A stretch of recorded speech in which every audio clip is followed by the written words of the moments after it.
Welcome to the Soulful of It podcast, where the cosmos meet the cards and the mundane becomes magical. I'm your guide, 𝗧𝗶𝗺𝗀, and in this episode, we'll explore the astrological transits and tarot for the first half of May 2026, with a part 2 episode coming mid-month. Now let's fill up your cup until you're soul full of it. Hello, soulful seekers! It's great to be chatting transits and tarot with you as always. And this Taurus season, it's really had a fiery start, coming off the heels of the very airy season that came before it, and with another major planetary movement propelling us further into the Aquarian age of technology advancements, as Uranus just re-entered Gemini, where it will remain until I'm 40, which that's quite the reframing now, isn't it? And what happened on the very day that Uranus entered Gemini? Well, we had the almost shooting take place at the White House Correspondents' Dinner. That is actually quite ironic when you consider that Uranus represents the shocking or the unexpected, which I would say anyone running into a building, especially one filled with the highest level government officials, while carrying a gun with the intent to assassinate the president, certainly checks that box. And who is it that actually attends this dinner? Journalists, celebrities, and senior government officials, all of whom are people who shape, manipulate, and influence the mass media and narratives that get the biggest headlines. And the first thought that many had was it staged? That speaks to how the everyday person's perspective has shifted regarding how we interpret the information we're presented with, which is very Uranus in Gemini, changing our minds, questioning what we're being told. And it also speaks to the illusions of authority that Neptune and Saturn and Aries have also been highlighting. We no longer take these reports at face value, assuming truth in the stories that we've been told, because it has become apparent that not everything we are presented with is real. So there's this ongoing awakening that's unraveling before our eyes, bringing with it an increase in collective consciousness, as well as one of my favorite things, critical thinking. We also just heard from the Black Widow herself earlier this week, dressed in all black with a ball cap, almost as if it was staged for all of the parodies that have already come from it. And these manipulations of media, these distortions of truth, or at least the attempt at that, they're just not being bought into like they once were. It's actually quite refreshing, isn't it? So suffice to say, we really have entered a new age, and I know that we astrologers have been saying that largely since the Saturn-Pluto conjunction back in 2020, which did happen right before COVID, by the way. But we're now all really starting to feel the change, the new age that is here before us. And the changes that we're experiencing, they're not subtle, they're palpable. This is the groundwork for the new world that we are collectively building, and it's coming at a high cost. Consider the lost lives of many scientists whose deaths are very questionable, like Amy Eskridge, who was developing an anti-gravity technology, or, more recently, the retired U.S. Air Force Major General William Neal McCasland, who went missing earlier this year, leaving his home on foot with no phone, no smartwatch or glasses that he would usually wear, and instead seemingly disappearing with just the clothes on his back and a .38 caliber revolver. I said it in the last episode, and 2026 continues to confirm it. The truth really is stranger than fiction. And as author George Orwell said, quote, "In a time of universal deceit, telling the truth is a revolutionary act." This moment in time we're all living through, it is the origin story of a revolution so significant, it's not only universal, as in impacting people worldwide, but perhaps also intergalactic, impacting the mysteries that lie beyond us here on planet Earth. One might even argue that it's interdimensional.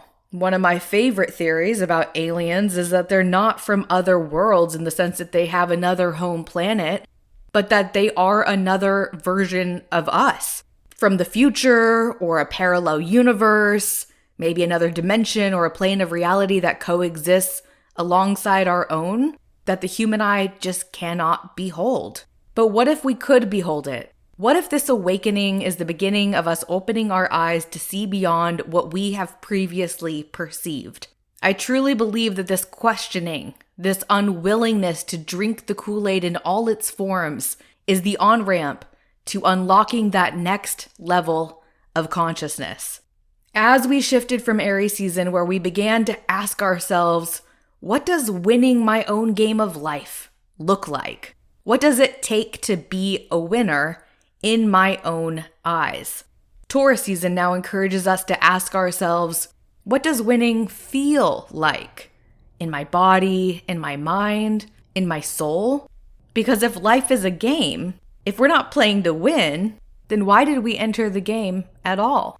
Some food for thought as we tap into the Soulful of Wisdom tarot spread for the first half of May, beginning with the rose at the center of our spread, the star. In the traditional Smith-Rider-Waite imagery of the star, a naked woman kneels at the edge of a still pool of water, one knee on the earth and one foot resting in the water. She pours from two vessels simultaneously. One streams flowing back into the pool, while the other flows into the earth. A gesture of continuous giving and receiving. Above her, a large 8-pointed star dominates the night sky, surrounded by 7 smaller stars, all shining. The landscape behind her is open and serene, with a single ibis, which is a bird, perched in a tree behind her, symbolizing wisdom, resilience, and divine balance.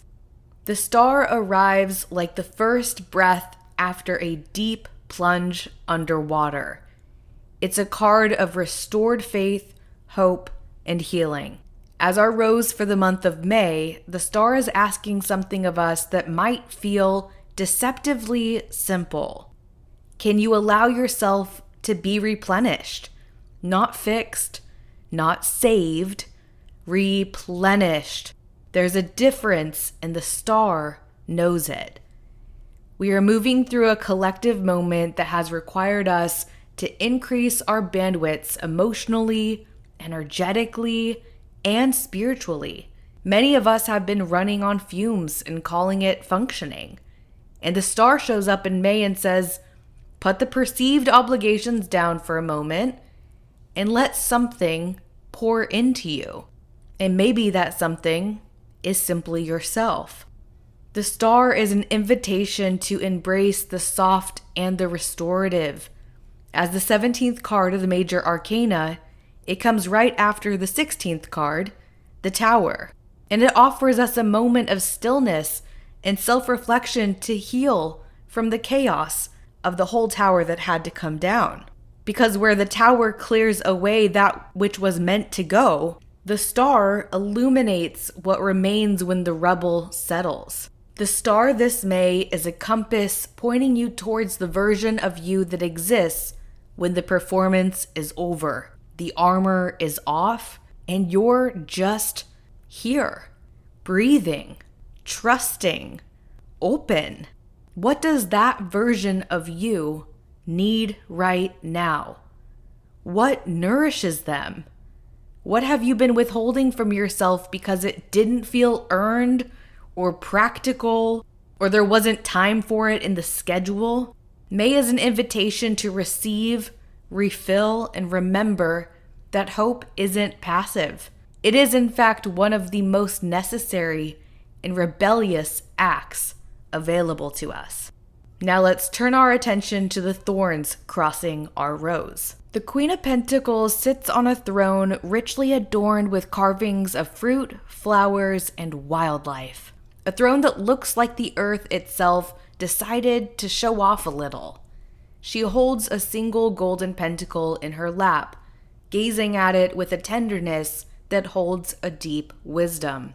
At her feet, a rabbit hops through the foreground, symbolizing fertility and the natural abundance of the earth. The landscape around her is lush, a garden that doesn't happen by accident. It happens because someone showed up for it consistently, with care and intention, and from that foundation, new life began to take form. As our Thorns, the Queen of Pentacles draws our attention to the relationship between nourishment and sustainability, specifically whether we're practicing one without the other. Here's the thing about this queen. She is the most capable person in the room, and she knows it. She has built something that is real. She tends to it, she shows up for it, but in the Thorn position, she's flagging something that deserves our honest attention. And that's the question of, at what cost? Are you pouring out more than you're taking in? Are you sustaining everyone else's garden while your own goes thirsty? The Queen of Pentacles as our Thorns doesn't mean abundance is blocked. It means abundance is asking for more of an honest inventory. Where are your resources going? Where are they not going?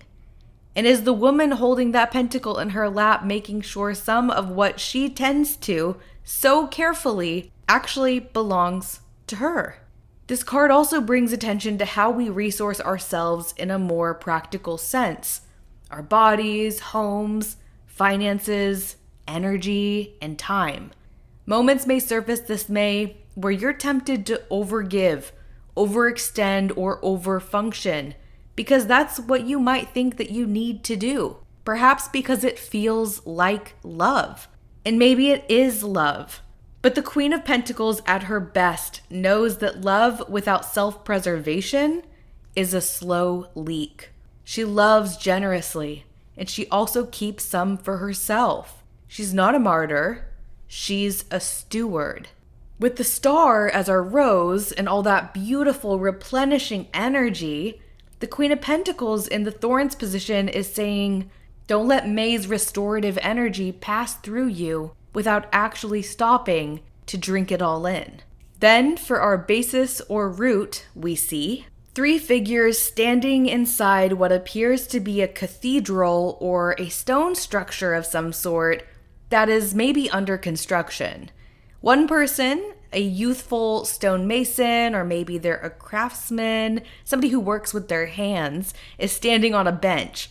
They're speaking of their contributions to the group, while the other 2, who seem to be architects holding some sort of blueprint, are breathing life into the vision that they're holding collectively around the work to be done.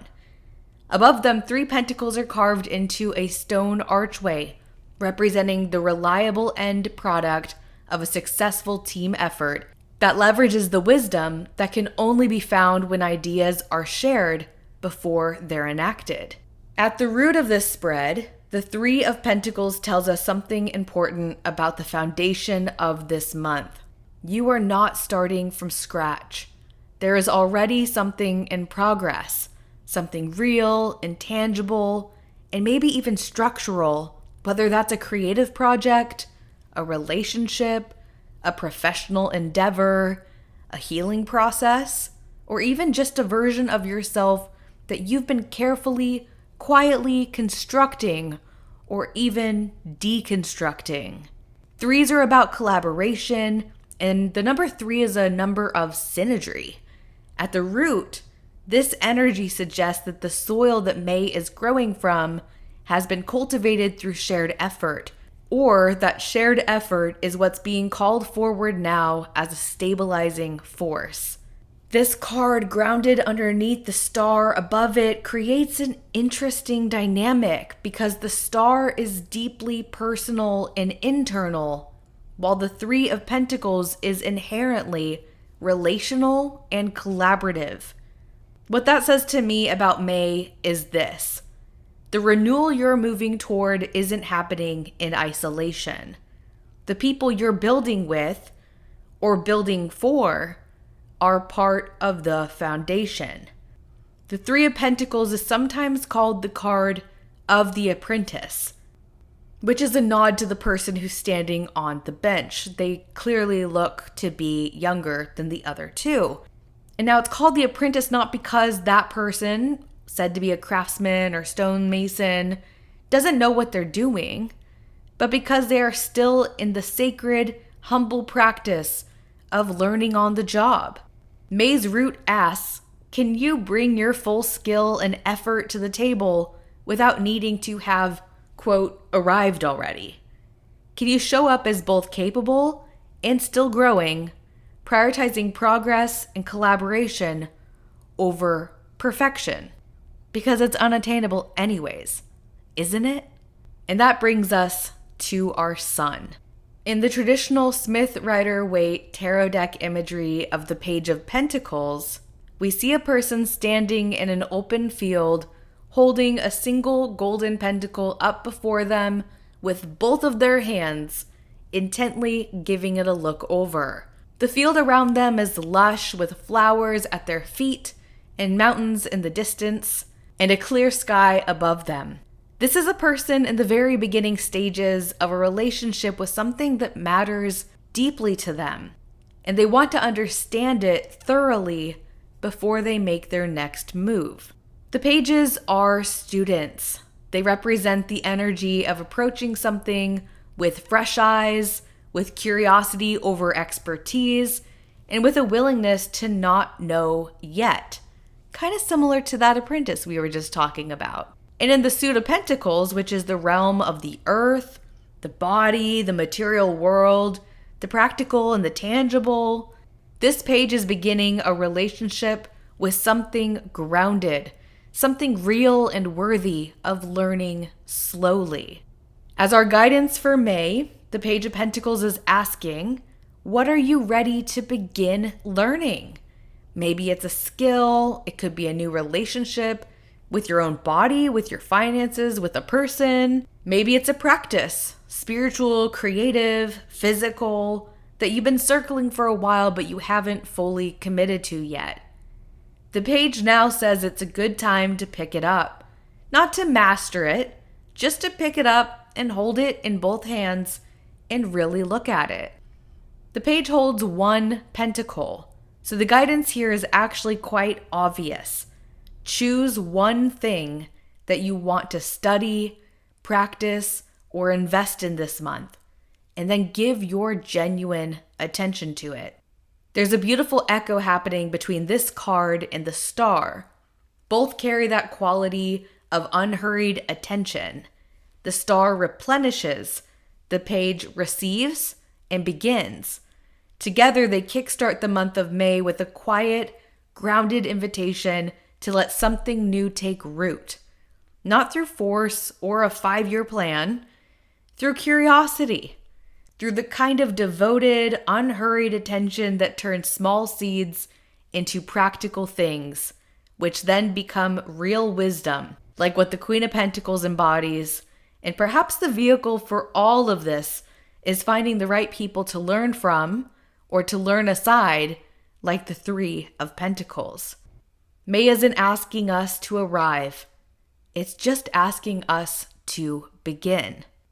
And with 3 of the 4 cards we pulled being Pentacles, the feeling of, oh, this is what I want to go start, this is what I want to begin, it's going to come from inside of your body. It might spark interest or excitement, and then you might try to snuff it out really quick and be like, oh, but I can't do that. People like me, blah, blah, blah, blah, blah.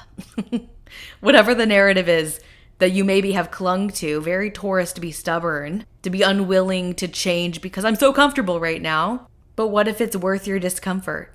Now, with all of this guidance from the tarot right beneath our wings, let's turn to the transits and explore what the cosmos have in store for us, starting with the full moon at 11 degrees Scorpio at 10:23 a.m. Pacific time on Friday, May 1st.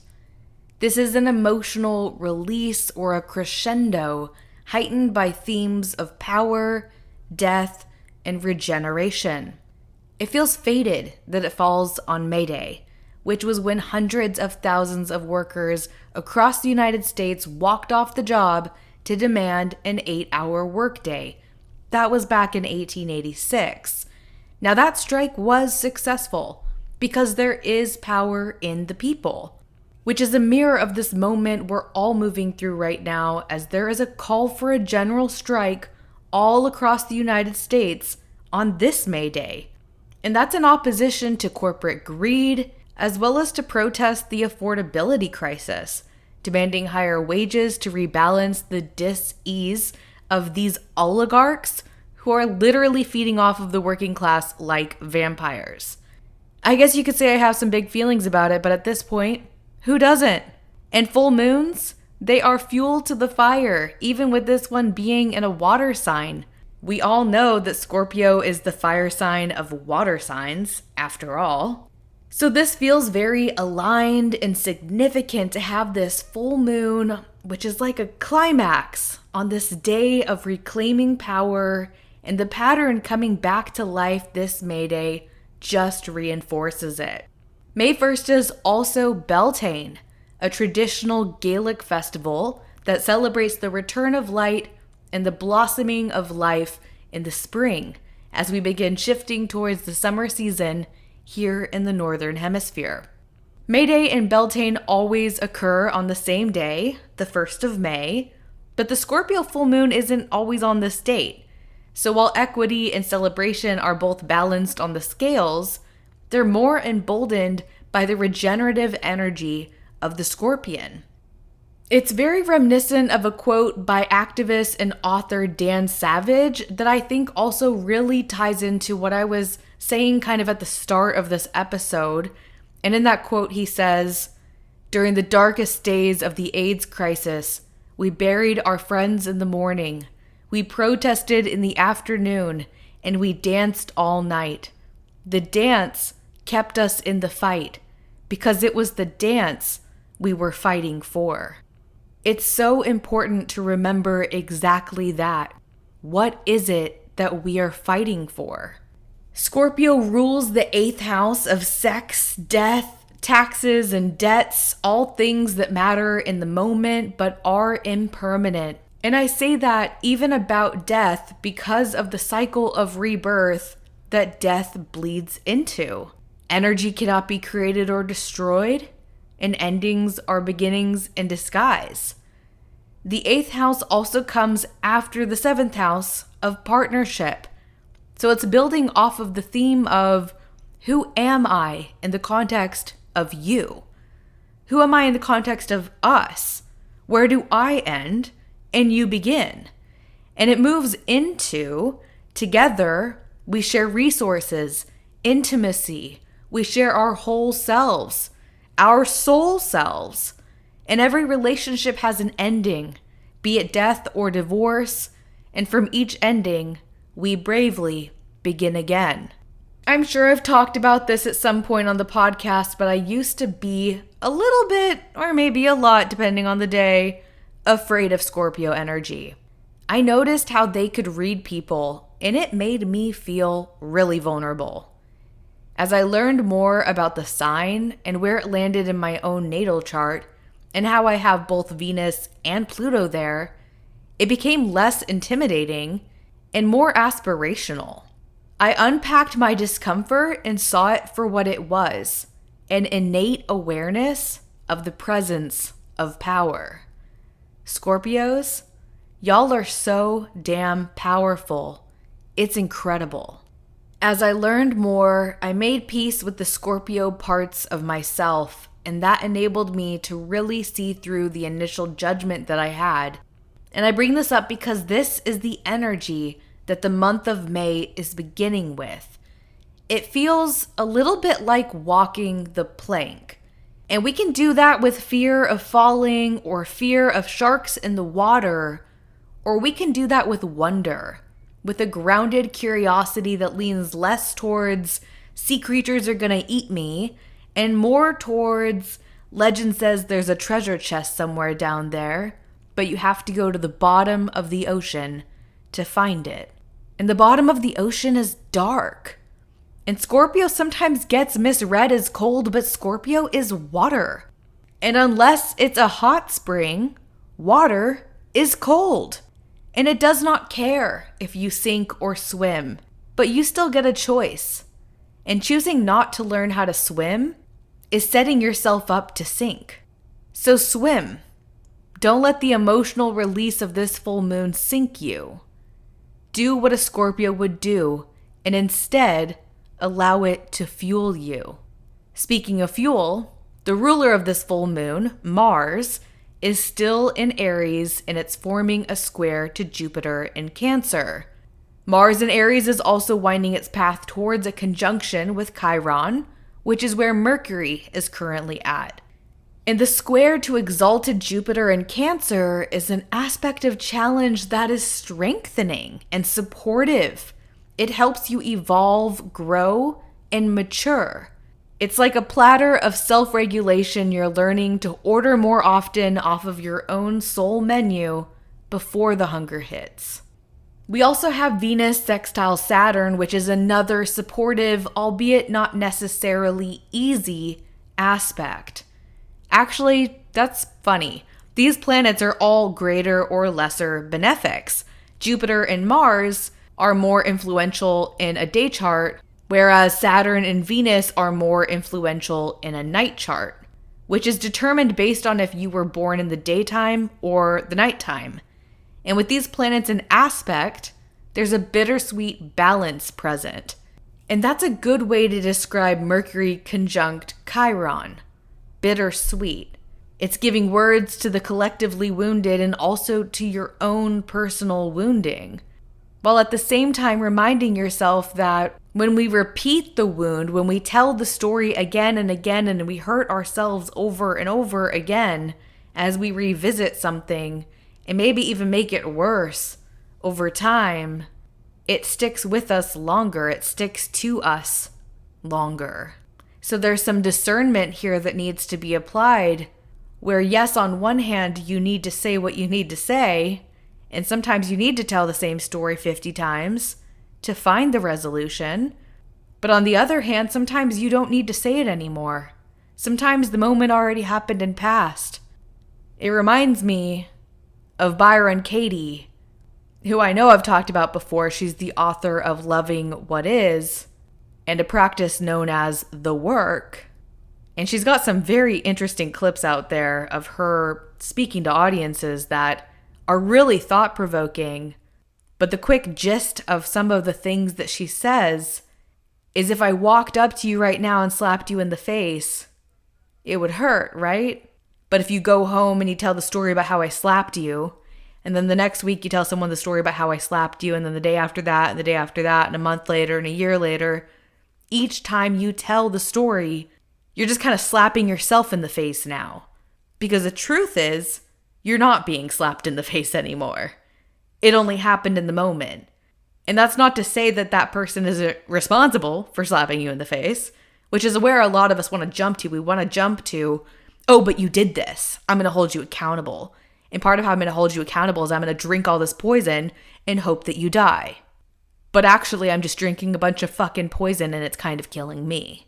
Because I keep revisiting this traumatic experience that's very upsetting and triggering, and it's literally taking a shit on my energetic field. And then my ability to manifest, my ability to draw towards me what I most desire is completely squashed. So what good is it doing me? What purpose is it actually serving? And so there's the discernment piece, is you figuring out, okay, well, what wound do I need to revisit? And is there a way to revisit the wound where it stops hurting me? And I think the answer to that question is yes. And I think sometimes the answer to that question is no. Because sometimes you're just too heightened emotionally to be able to tell the story of the wound without wounding yourself again. And as always, I say this from no level of expertise, oh my gosh, I'm so beyond wounding, and way more from a place of, holy shit, have I told the same story a million times?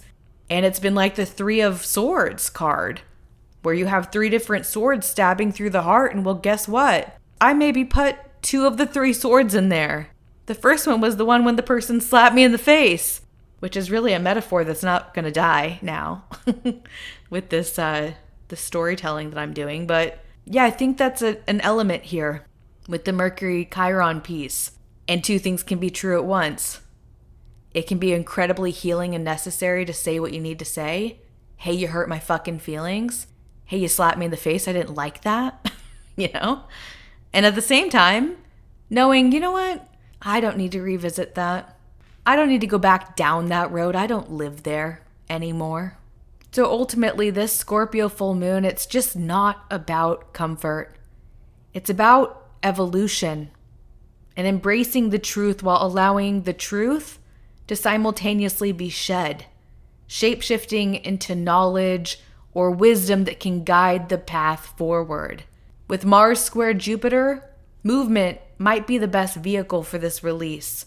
Or perhaps with Venus sextile Saturn, embracing the difficult complexity of human relationships, that could be the catalyst. Regardless of the how, if you open yourself up to it, you will find that healing is ready to happen. Then on Saturday the 2nd, Mercury enters Taurus, indicating it's time to slow down the overactive mind.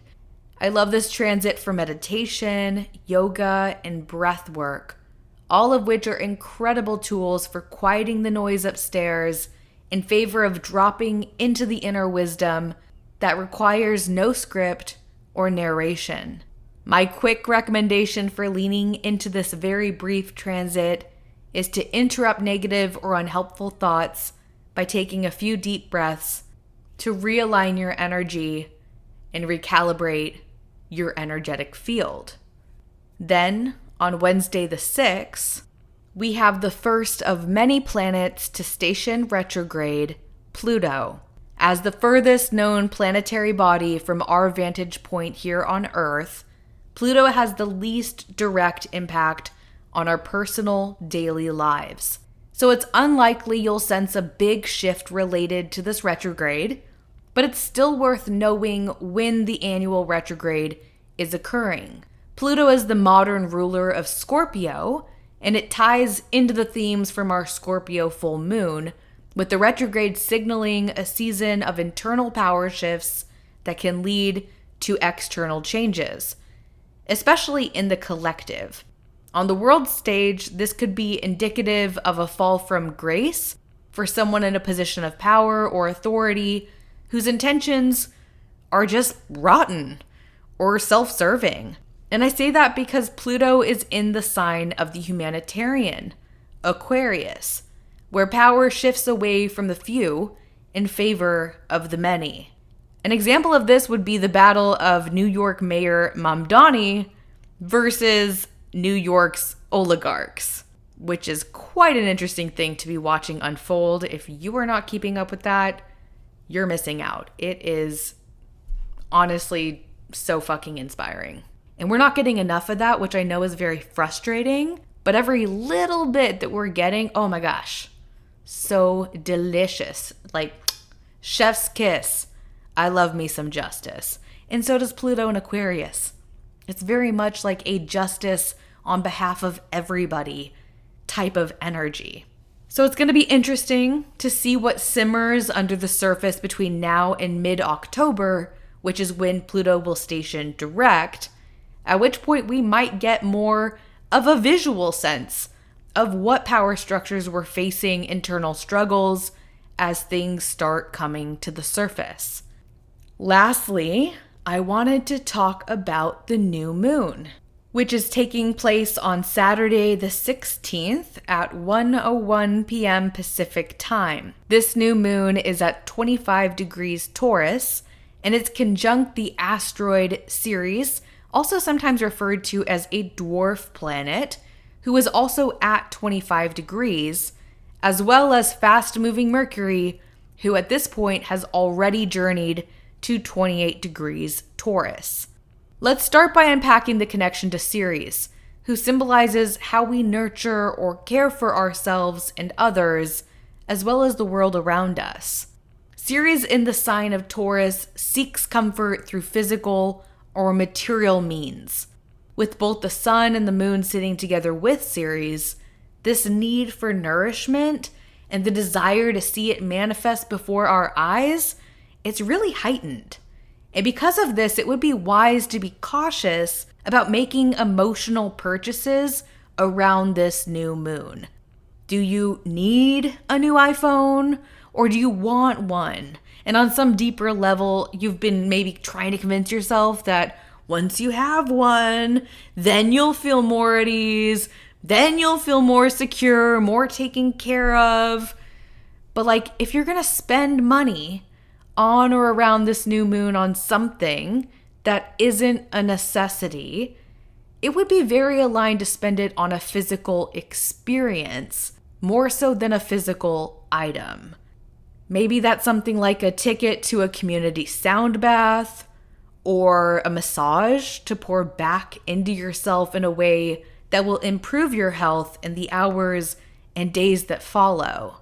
But I think it's important to also remind yourself that safety can't be found inside of your wallet or on a shelf. It is cultivated from within, which really seems to be a big theme for this episode and this Taurus season. Ceres is often referred to as the mother, which is also very top of mind in May, as Mother's Day is on Sunday, May 10th. While there are many people who have a healthy and loving relationship with their mother, there are also many people whose relationship with their mother is fractured, challenging, harmful, or missing in action altogether. Family dynamics are often complicated, even when the dynamic is missing. Like, you could never have even met your mother, and yet the word mother can still hold a lot of energy for you. Maybe even more so because you haven't met or you didn't know her well. So bringing this back to the Taurus new moon, with Ceres sitting right there alongside it, there is this invitation to begin a new chapter of mothering yourself. There is this call for us to step forward as advocates for our own care. Sometimes that simply means showing up to the dentist appointment you scheduled. Other times it's realizing that you haven't scheduled your dentist appointment and you're overdue. And so the simple act of booking the appointment is the act of care that most nourishes you in that moment. Other times it's choosing to walk away from a person or a place where your care is not considered, where what you need or want seemingly doesn't matter. And that can be a really empowering experience. But before you do walk away, it would be worth taking a very Taurus season pause to just consider if it's true, that what you need or want does not matter to this person, place, or within this context. And you might get an answer to that right away. You might be at the dentist's office and be like, yo, I gotta bounce. Fuck y'all, Or you could be sitting there and going, yeah, well, could be a story. Could be a really strong narrative. Kind of tastes like Kool-Aid I made myself. Maybe. Because we believe the stories we tell ourselves on repeat. And the planet of messages, Mercury, is also sitting beside this Taurus new moon. So before you decide to walk away, I encourage you to consider or try speaking up. Share from a place of grounded energy what care you need, and through that self-loving honesty, invite another to become a conduit of your care instead of an obstacle, preventing you from feeling and receiving love, nourishment, or reassuring comfort. It's also true that many people learn through example, so an act of care for yourself, and perhaps also even an act of care for another, can both be very potent teachers in different ways. When we see others tending to themselves, this isn't to say that it is in any way your responsibility to teach people how to take care of each other or you or whatever. It also isn't to say that you should override your own instincts. Taurus is very instinctual. This is a Taurus new moon we're talking about. So if you need to walk out of a situation, trust your gut and do what is best for you, of course. But if you do get that sense that walking away is actually a form of avoidance, which ultimately does not serve you, then it's worth taking that pause to assess things. Our minds are beautiful and complex, but our thoughts are not always truthful. Another aspect I wanted to highlight with this Taurus new moon is the sextile it's forming to Jupiter in Cancer. Cancer, like Ceres, is also associated with the mother, so this theme is very prevalent during this new moon. Jupiter in Cancer is exalted, and actually, so is the moon in Taurus. So this sextile is even more positive because of the comfortable condition of both of these planetary bodies. And comfort, that is yet another theme here, isn't it? Jupiter can serve as a support to our ambitions, dreams, and desires. So a fun question to sit with during this new moon is, if I knew it would be comfortable to pursue, I wouldn't hesitate to fill in the blank. I like this question because it's a very Taurus version of what would you do if you weren't afraid, or if money were no object. Those types of questions that I'm sure we've all heard before. Rarely is this limiting belief style self-inquiry centered around comfort. And yet comfort is often the culprit that keeps so many of us sitting on the bench, watching everyone else go to bat for their ideas or desires. So my journal prompt for you on this Taurus new moon is, what opportunity or experience is waiting for you outside of your comfort zone? And what comfort can you begin to cultivate for yourself? What nurturing do you need that would put you into a place where you feel supported enough to make the move necessary in order to reach your dream? When we feel taken care of, being courageous doesn't feel as uncomfortable. It can actually start to feel exciting, like seeing the first sprout of a plant reaching for the sun. So on this Taurus new moon, remember to fill up your own cup. Replenish yourself like the star.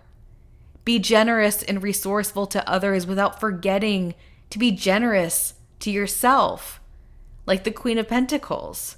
Look for the people who want to build with you and prioritize them over the people that you feel obligated to, or worse, those who actively sabotage what you're building, whether they're aware of it or not. And stay focused, knowing that you cannot do it all in the same moment. So lend your attention to that which matters most, that which moves the needle closest towards your dreams and desires, and let yourself begin like the Page of Pentacles. If you're curious to learn more about your own unique magic, or how the transits of this month and beyond are unfolding in your natal chart, you can book a virtual reading with me through the link in the show notes or in my Instagram bio at Soulful of It. Coming up in the part 2 episode, we'll talk about all the inner planets that are changing signs. We got Mercury moving into Gemini, Mars into Taurus, and Venus into Cancer, as well as the Sagittarius full moon that closes out the month of May. That's right, May has full moon bookends, making the stories of this month all the more worth the read. As always, it's a joy exploring the cards and cosmos with you. Stay grounded, stay curious, stay soulful of it, and I'll catch up with you mid-May.